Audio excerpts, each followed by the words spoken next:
अस्सलाम वालेकुम जनाब, मैं हूं आपका अपना शेफ जाकिर और मौजूद हूं आप सबके साथ अपने शो जाकिर किचन को लेके।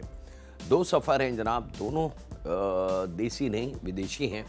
थोड़ा सा मूड चेंज करने के लिए, थोड़ा सा जायका चेंज करने के लिए कुछ ऐसी चीज़ें जो जायके से बढ़कर हैं वो इंशाल्लाह ताला शेयर करते हैं। कॉन्टिनेंटल खाने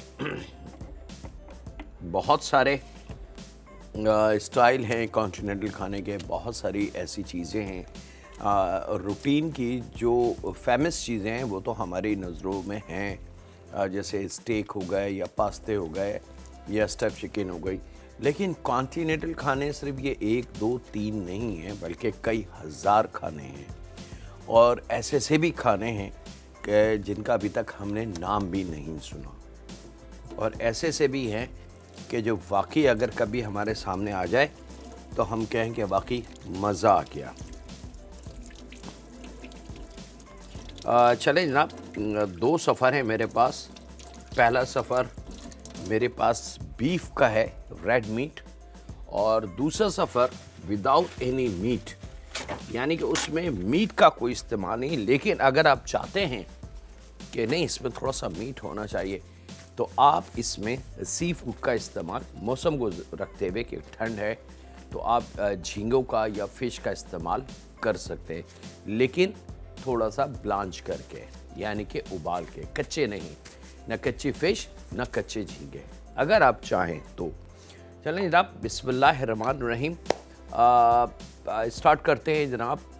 बीफ, अच्छा बीफ के बहुत सारे नाम हैं, बहुत सारी चीज़ें हैं जो हमारी रूटीन में हैं, चाइनीज़ में भी, कॉन्टिनेंटल में भी, और कुछ नाम ऐसे हैं जो हमें पता है।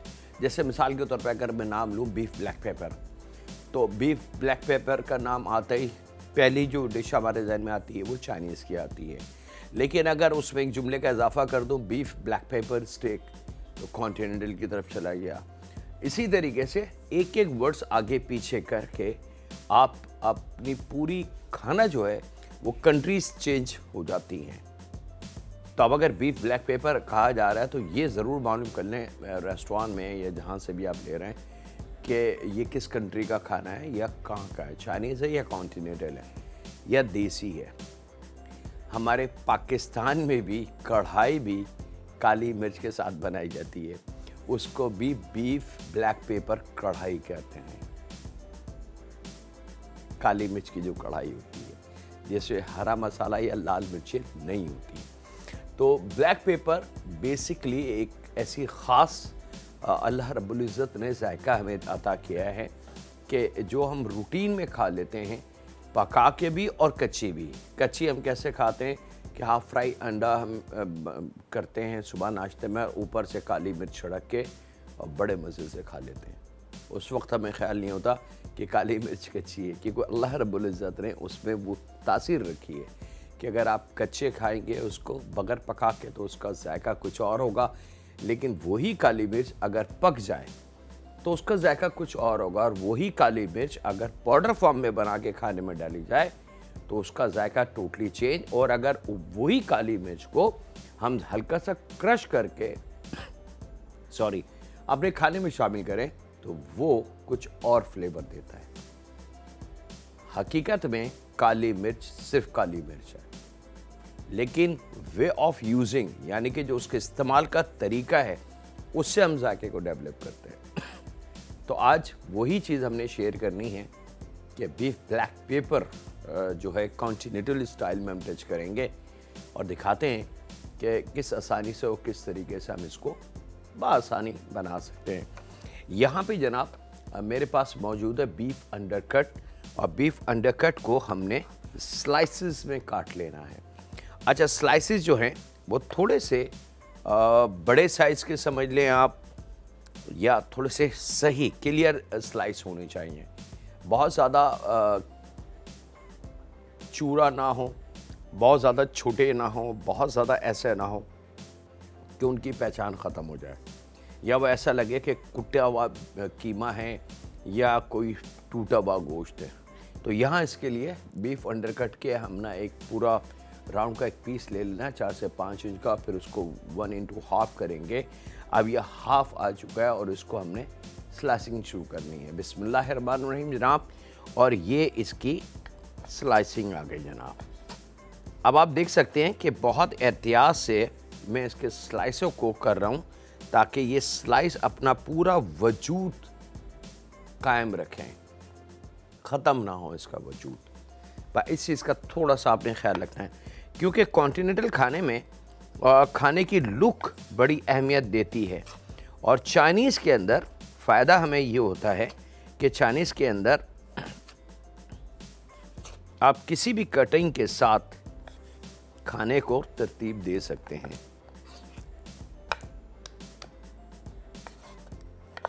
चलें जनाब, ये स्लाइसिंग शुरू हो गई है इसकी, और इसके अंदर थोड़े से मशरूम का इजाफा हम करेंगे। आप अगर पसंद करते हैं मशरूम तो बहुत अच्छी बात है, और अगर किसी वजह से आप नहीं पसंद करते तो आप बेशक मशरूम को हटा सकते हैं, क्योंकि बहुत सारे लोगों के जहन में ये है कि शायद मशरूम जो है वो अल्लाह ना करे कि हराम है, या पता नहीं, बहुत सारी लोगों ने अपनी अपनी चीज़ें बनाई हुई हैं। तो ऐसा कुछ भी नहीं है। मशरूम एक कुदरती अल्लाह रब्बुल इज़्ज़त की बनाया हुआ एक छोटा सा पौधा कह लें या वेजिटेबल कह लें, और बारिशों के और ठंड के मौसम में इसकी पैदावार होती है और मखसूस तरीके से इसका होता है। कुछ मशरूम गर्मी में पैदा होते हैं और कुछ ठंड में। तो ये 2-3 किस्में हैं इसकी। यहाँ बीफ रेडी करते हैं जनाब। वक्त एक छोटे से ब्रेक का, मिलते हैं लम्हों के ब्रेक के बाद।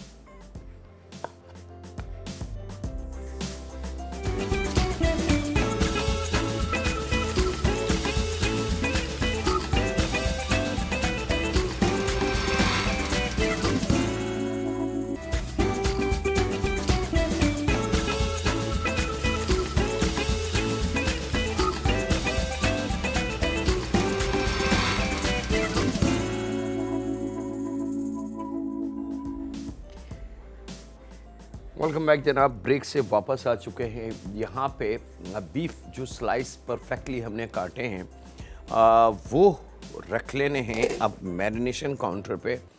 यहाँ पे गोल्डन सन कुकिंग ऑयल को हमने गरम करना है, याद रखिएगा, और अच्छा तेज़ गरम होना चाहिए, ऑयल जलना नहीं चाहिए। ये बात मैं कई दफ़ा बता चुका हूँ कि कुकिंग ऑयल ख़राब इस्तेमाल से नहीं होता।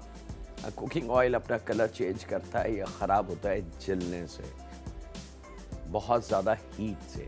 और सेकंड जो उसकी वजूहात होती है या उसका रीज़न होता है ऑयल के ख़राब होने का, वो हम उसको जब कोई भी चीज़ इस्तेमाल करते हैं तो बारीक बारीक पार्टिकल्स यानी कि ज़र्रे जो होते हैं जो आँख से नज़र नहीं आते वो उस ऑयल में रहते हैं। ऑयल जब अच्छे तरीके से ठंडा हो जाता है तो वो वज़नी हो जाता है ऑयल, तो वो नीचे बैठ जाते हैं। तो आप हमेशा ऑयल को स्टैनर से साफ़ ना करें। दुनिया की कोई भी जाली की मैं बात कर रहा हूँ, भले वो कितनी भी बारीक क्यों ना हो, उन पार्टिकल्स को, उन ज़र्रों को साफ़ नहीं कर सकती। इसका सिर्फ एक ही तरीका है, जब पूरी दुनिया में अप्लाई होता है, ऑयल को ठंडा होने देते हैं, ठंडा होने के बाद ऑयल को निथार लेते हैं ऊपर से। आखिर का ½ इंच या 1 इंच ऑयल जो बचता है उसको डिस्कार्ड कर देते हैं। बाकी जो ऑयल होता है वो 100% क्लीन होता है, आप उसको आंख बंद करके किसी भी चीज़ के लिए इस्तेमाल कर लें। चलें जनाब, यहाँ पे नमक हमने शामिल किया। नमक के साथ ही हम इसके अंदर शामिल करने जा रहे हैं खुश्क मैदा, तकरीबन 3 to 4 टेबल स्पून के बराबर।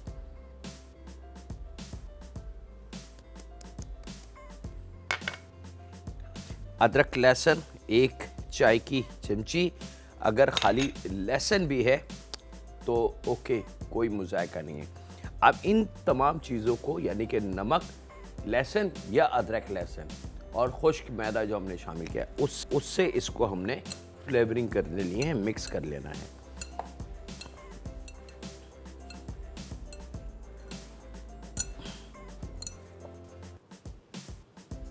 बहुत हल्का सा पानी, तकरीबन 1 से 1.5 टेबल स्पून के बराबर या 2 टेबल स्पून, इससे ज़्यादा पानी नहीं चाहिए। सिर्फ मैदे को हल्का सा गीला करना है। बाकी तो चंद लम्हे में गोश्त का अपना जो पानी होगा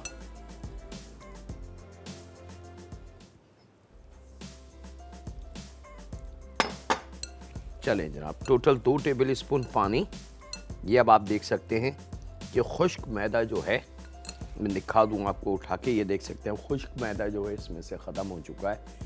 और नमक, लहसुन या अदरक लहसुन और मैदे के साथ ये मैरिनेट है।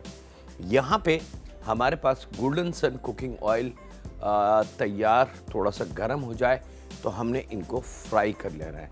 लेकिन ये तो हो गया पार्ट 1। पार्ट 2 जो है इसका, अब वो इसके सॉस की तैयारी होगी, यानी कि ब्लैक पेपर फ्लेवर में जो ड्रेसिंग होगी उसको मैं काट के रेडी करता हूँ। और आपसे इजाज़त चाहता हूँ छोटे से ब्रेक की। तो कहीं नहीं जाएंगे, मुलाकात करें लम्हों के ब्रेक के बाद।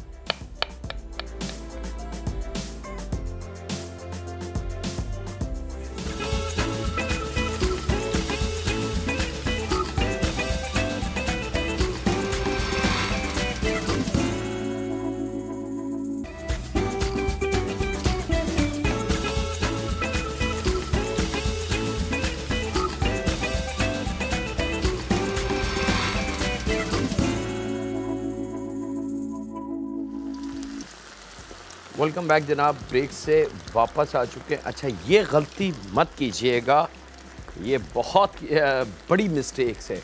ख़वातीन अक्सर ये समझती हैं कि तेल को हमने गर्म करके और एकदम चीज़ उसमें डाल दें। अगर आपने एक साथ शामिल कर दी ये भी, तो ये तेल बाहर आ जाएगा और 1 सेकंड के अंदर आग लग जाएगी। मतलब आप रोक भी नहीं सकते आग को। और ऑयल में लगी आग ज़रा सा मुश्किल काम है, उसको हैंडल करना, संभालना। इसका तरीका ये होता है कि जैसे जैसे ऑयल गर्म हो रहा है, आपने थोड़ी थोड़ी मकदार इसकी इसमें शामिल करते जानी है और इसको चम्मच नहीं चलाना। अब आपको अंदाज़ा होता जाएगा कि हाँ जी, ऑयल की स्ट्रेंथ कहाँ पे है, ऑयल कितनी हीट पे है और कितना ज़्यादा ऑयल कढ़ाई से बाहर आने के चांसेस हैं। लेकिन अगर मैं एक साथ ये बीफ डाल देता तो 100% गारंटेड है कि ऑयल से ये कढ़ाई से बाहर ऑयल आता और सीधी हिट करता है ये नीचे जो चूल्हे पे आग है उसको। ऑयल ऑलरेडी गर्म है और ये बात मैं कई हज़ार दफ़ा रिपीट कर चुका हूँ कि गर्म ऑयल जो है वो पेट्रोल जैसा होता है। पूरी दुनिया में अगर आप रिसर्च करें, 99% जो फायर के एक्सीडेंट्स होते हैं या आग के एक्सीडेंट होते हैं, पूरे पूरे रेस्टोरेंट उसमें कोयला बन जाते हैं। 1 या 2% इलेक्ट्रिसिटी का फॉल्ट होता है, क्योंकि आजकल बहुत जदीद सिस्टम आ गए हैं कि 1 सेकंड के अंदर ब्रेकर गिर जाता है, मेन ब्रेकर गिर जाता है तो करंट नहीं होता, तो लाइट वहीं रुकी रहती है, बच जाता है। लेकिन 99% ऑयल जब हीट पकड़ता है तो वो बनता है पेट्रोल, और जब इसमें आग लगती है तो ये बर्स्ट करके फटता है और जहाँ जहाँ ऑयल का छींटा जाएगा वहाँ अपने साथ वो आग लेके जाएगा। तो उस आग को हम संभाल नहीं सकते। अब आपने देखा मैंने एक एक स्लाइस करके नहीं डाला था, मुख्तलिफ जगह पे बड़े बड़े जुड़ी हुई चीज़ें डाली थी, वो आपस में नहीं जुड़ सकती, किसी तौर नहीं जुड़ सकती। और अब तकरीबन 3-4 मिनट बाद मैंने इसको इस तरीके से हिला देना है, तो आप देखेंगी गरम तेल की वजह से कितना अच्छा इसके ऊपर कलर आ चुका है और ये बीफ हमारा परफेक्टली रेडी है। मैं इसको डिश आउट कर लूँ। हाँ, एक आध कोई पीस ऐसा होगा जिस पे कलर थोड़ा सा हल्का होगा, तो उसकी परवाह मत करें, वो हम अपनी कुकिंग में उसको हैंडल कर लेंगे।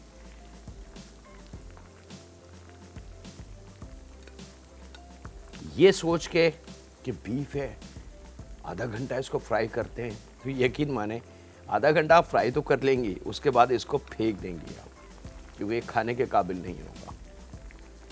बस ये छोटे छोटे पॉइंट्स होते हैं कुकिंग में जिसको हमने समझना और ट्राई करना होता है। अब आप देख सकते हैं कि मैंने एक एक करके स्लाइस नहीं डाला था, लेकिन हर स्लाइस इंडिविजुअल बाहर आएगा। कोई भी ऐसा नहीं है कि जनाब ये तो पूरा का पूरा एक साबुत टुकड़ा फ्राई हो गया और बीफ अंदर से कच्चा है और ऊपर से फ्राई हो गया, ऐसा नहीं है। हर पार्ट। और इस वक्त अगर आप में से कोई मेरे पास होता तो वो इसको चेक करता कि ये कितना सॉफ्ट और टेंडर है। ये बीफ जनाब आ चुका है। यहाँ पे हम अब ले लेते हैं इसकी कुकिंग की तैयारी। अच्छा, प्याज दरमियाने से छोटी, बिल्कुल एक छोटी प्याज ले लें, उसको स्लाइस करके और वो हमने थोड़ी सी लाल कर लेनी है।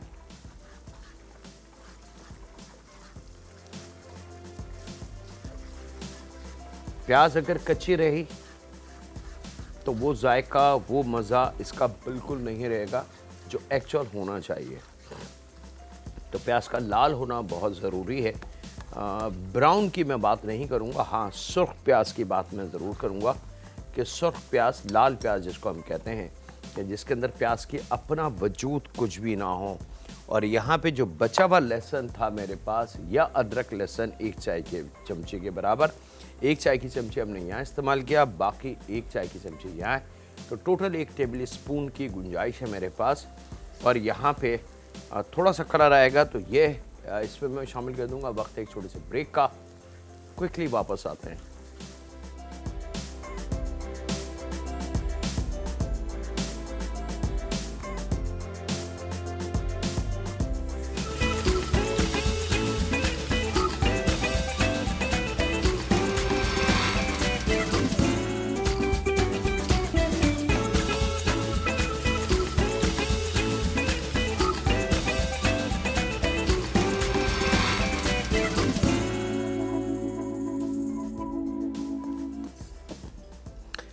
प्याज का कलर देख लें जनाब। लहसुन हमने शामिल कर दिया था इसमें, या लहसुन अदरक दोनों में थे, और प्याज इस कलर में आनी चाहिए। जब ये कलर आ जाए तो इसके अंदर हमने तकरीबन 6-7 अदद मशरूम के शामिल करने। जो फैमिली मशरूम खा लेती है उनके लिए तो कोई मसला ही नहीं है, लेकिन अगर आप मशरूम नहीं खाते तो फिर मशरूम हटा दें, माइनस कर दें। और यहाँ पे इसके अंदर हमने पानी शामिल कर देना है, प्लेन जो वाटर होता है, आधा पौना कप के बराबर, और इसको हमने गरम के लिए छोड़ देना है। यहाँ पे 1 चाय की चमची कुटी लाल मिर्च, 1 चाय की चमची कुटी काली मिर्च, वॉचेस्टर लगभग 2 टेबल स्पून, और साथ में जायके के हिसाब से नमक।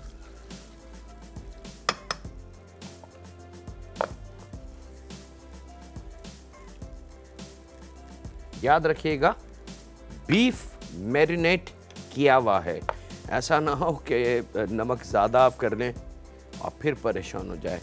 और यहाँ पे जनाब मेरे पास मौजूद है डब्बे वाली टैटर पैक क्रीम, लगभग 2 से 3 टेबल स्पून के बराबर, ये इसमें शामिल कर देनी है।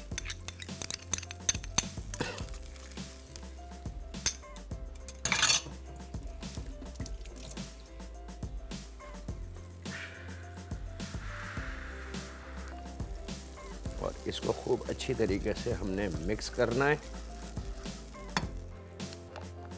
थोड़ी सी हरी प्याज की ये वाइट एंड ग्रीन पार्ट हमने काटना है, थोड़ा सा नाइफ को तिरछा रख के।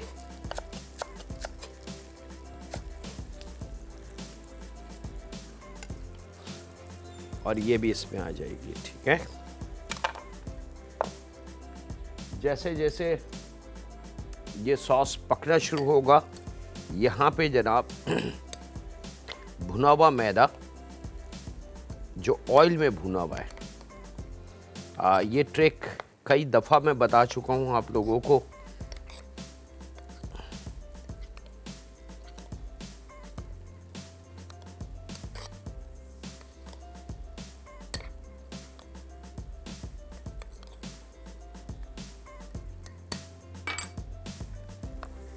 ये जब पकना शुरू हो जाए तो थोड़ा थोड़ा सा ये मैदा शामिल करके इसको हमने गाढ़ा कर लेना है।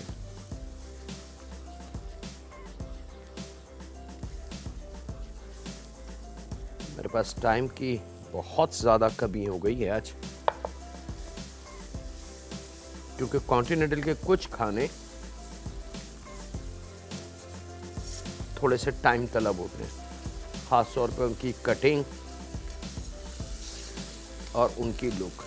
जब ये थिकनेस आपकी बढ़ जाए इसमें, तो ये फ्राई किया हुआ बीफ आपने इसमें शामिल करना है और इसको हमने डिश आउट कर लेना है। इसके साथ ही वक्त ब्रेक का है, मिलते हैं लम्हों के ब्रेक के बाद।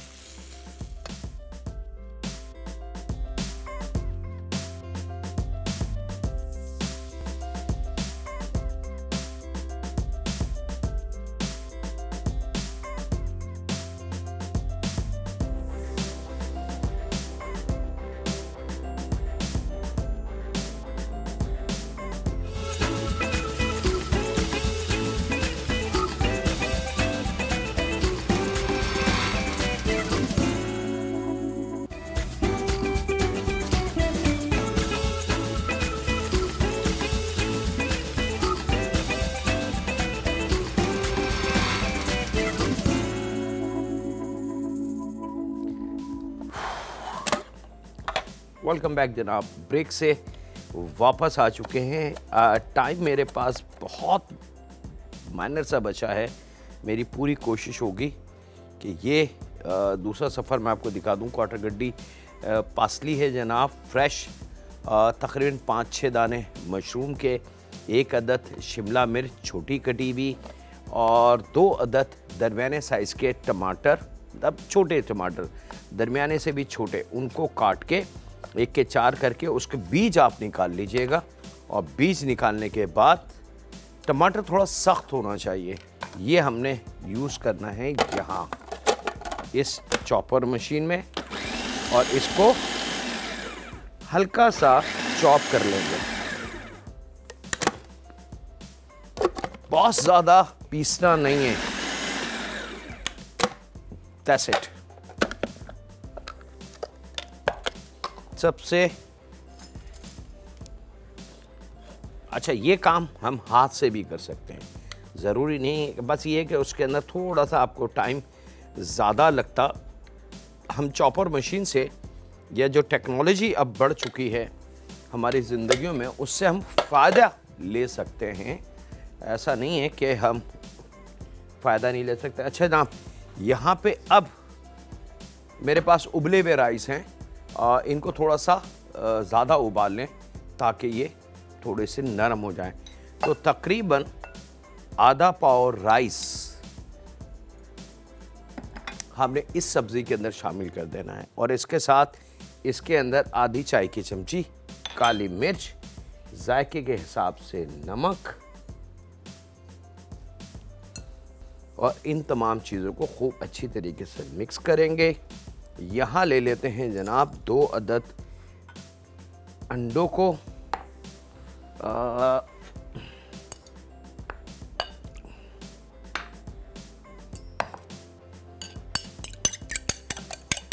और खूब अच्छी तरीके से इसको फेंट लेंगे।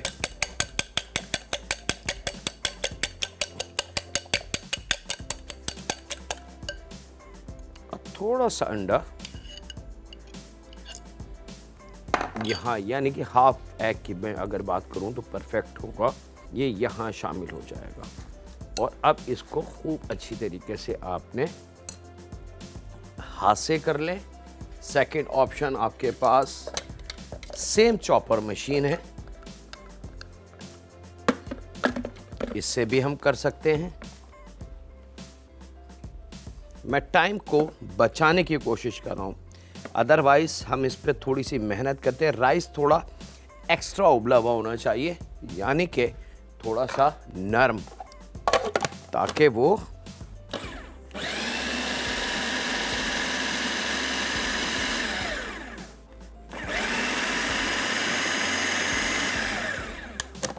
परफेक्ट।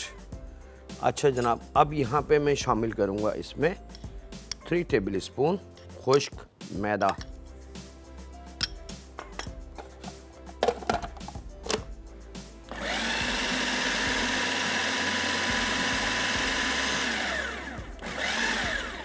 खूब अच्छी तरीके से इसको आपने पीसना है। अगर हाथ से करना है तो भी कचूमर राइस का निकाल देंगे, बिल्कुल हाथ से मैशी कर देंगे उसको। और अगर हाथ से नहीं करना चाहते तो चॉपर मशीन से भी यही अमल हमने करना है।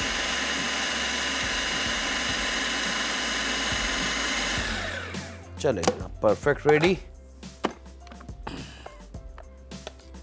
कम वक्त में टेक्नोलॉजी से फ़ायदा उठाना।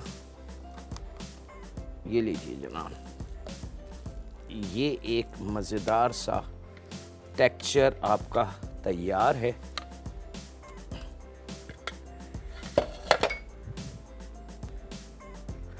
यहाँ पे मेरे पास मौजूद है मोज़रेला चीज़।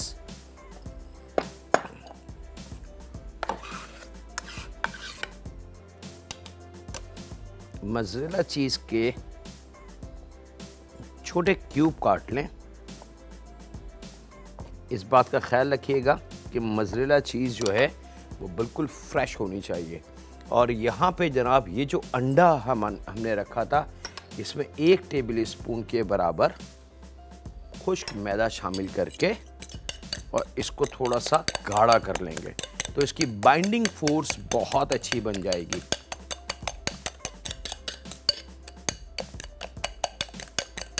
यानी कि थोड़ी सी लई टाइप का टेक्सचर।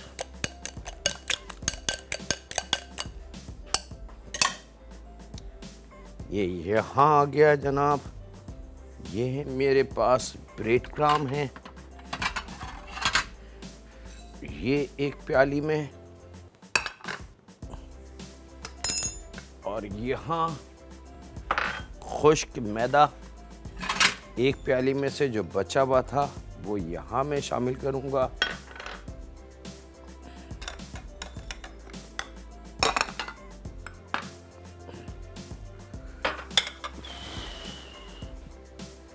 ओके, अब आपने ये इस तरीके से एक जो बॉल होती है या कोफ्ते के साइज में इस तरीके से लेना है और ये चीज़ अंदर रख के इसको आपने रीशेप दे देना है कोफ्ते का, बिल्कुल राउंड।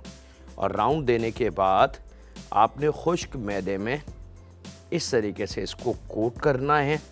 जब कोट हो जाए तो फिर इसको अच्छा सा शेप दे लें। आपकी मर्ज़ी आप इसको राउंड दे लें, आपकी मर्ज़ी आप इसको ओवल शेप कर लें, कटलेस फॉर्म बना लें, या जो आपका मनपसंद वो। और उसके बाद जब ये फॉर्म आ जाए, मेरे हाथ में मौजूद है, ये दिखा दें, जब ये चीज़ स्मूथनेस इसमें आ जाए तो यहाँ इस फेंटे हुए अंडे और 1 टेबल स्पून जो मैदा हमने शामिल करके बैटर तैयार कर लिया था, इसमें शामिल करके इसको डायरेक्ट फ्राई के लिए मैं कोशिश करूँगा एक और बना दूँ, क्योंकि मेरे हाथ से टाइम चला गया है। अल्हम्दुलिल्लाह इल्म देने में हम कामयाब रहे, तरीका देने में हम कामयाब रहे। क्वांटिटी की मैं माजरत चाहता हूँ कि हम वो नहीं दे पाए कि 10, 12, 15 बॉल्स बना के और पूरा प्लेटर, लेकिन मकसद यहाँ पे खाना सजाना नहीं है, मकसद इल्म देना है। और अल्हम्दुलिल्लाह उस इल्म देने में हम परफेक्टली कामयाब हो चुके हैं। अब इसके ऊपर गोल्डन कलर लाना है आपने और इसको फ्राई कर लेना है लाइट गोल्डन कलर में। याद रखिएगा अंदर कच्ची कोई चीज़ नहीं है, चीज़ है सिर्फ, और वो चीज़ हम बहुत सारी जगहों पे बगैर पके खा लेते हैं।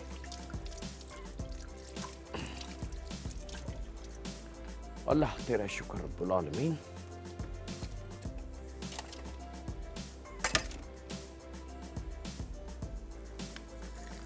और इस बॉल को आपने स्टफ चीज़ राइस फ्राइड बॉल, अब देखने वाले के लिए ये बिल्कुल एक अजीब सी चीज़ होगी, लेकिन जब वो खाएगा तो अंदर मेल्टेड चीज़ होगी, राइस की कोटिंग होगी, तो इसका जायका टोटल डिफरेंट यूनिक फ्लेवर में आ जाएगा। इंटरनेशनल वर्ल्ड में या कॉन्टिनेंटल खानों की हम बात करें या बाकी की दुनिया की बात करें तो वो खाने को इंजॉय करते हैं, खाने में फ़न ढूंढते हैं, कुछ ऐसे चीज़ें लेके आते हैं कि जो ना चाहते हुए भी बच्चे उसको शौक़ से खाएं, बड़े उसको शौक़ से खाएं और एक लुक आ जाए।